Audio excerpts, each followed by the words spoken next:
কাঠুরিয়া একটু দ্বিধা বোধ করে, তারপর পিছনে তাকিয়ে ধীরে ধীরে বুড়ির পিছনে হাঁটা শুরু করে।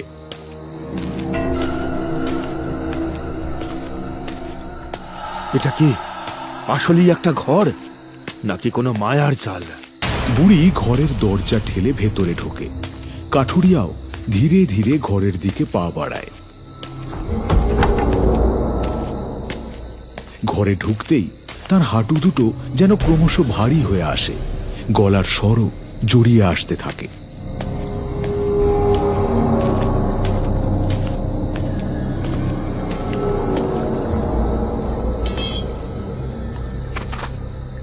কেমন যেন শরীরটা ভারী হয়ে এলো, চোখেও যেন ঝাপসা দেখছি।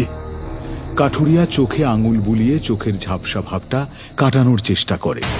ঘরের কোণায় হালকা আলো দেখা যায়। মানুষের মতো আকৃতির এক একটা ছায়া চুপচাপ বসে আছে, না নড়ে না চড়ে, মুখ নেই, চোখ নেই, কেবল যেন এক প্রাণহীন অস্তিত্ব তাদের মধ্যে। কুয়াশার আলো তাদের অবয়ব হালকা হয়ে দৃশ্যমান হয়ে উঠল। এরা এরা কি সেই সব হারিয়ে যাওয়া মানুষরা?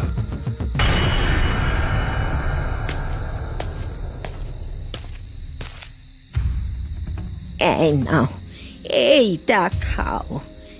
এটা খেলে তোর তাজা বোধ করবে বাছা। রাতের ঘুম, দিনের ক্লান্তি সব মিলিয়ে আবার যেন নবজন্ম হবে তোমার।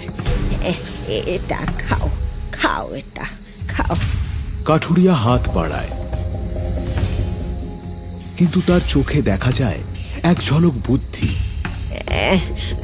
তুমি খাও কেমন, আমি বাকি খাবারগুলো ভেতর থেকে নিয়ে আসছি। খাও, তুমি খাও। বুড়ি অন্য ঘরে যেতেই কাঠুরিয়া সুযোগ বুঝে মাটিতে সেই জলটা ফেলে দেয়।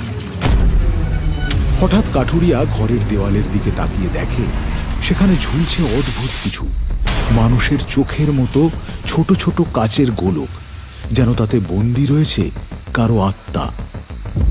এ তো আত্মা। এই পেতনি এদের জীবন শক্তি শুষে নিয়েছে। এরা জীবিত নয়, মৃত নয়, কেবল ছায়া হয়ে গেছে। মনে হচ্ছে আমি কোনো ফাঁদে আটকে পড়েছি। না, আমাকে এক্ষুনি এখান থেকে বের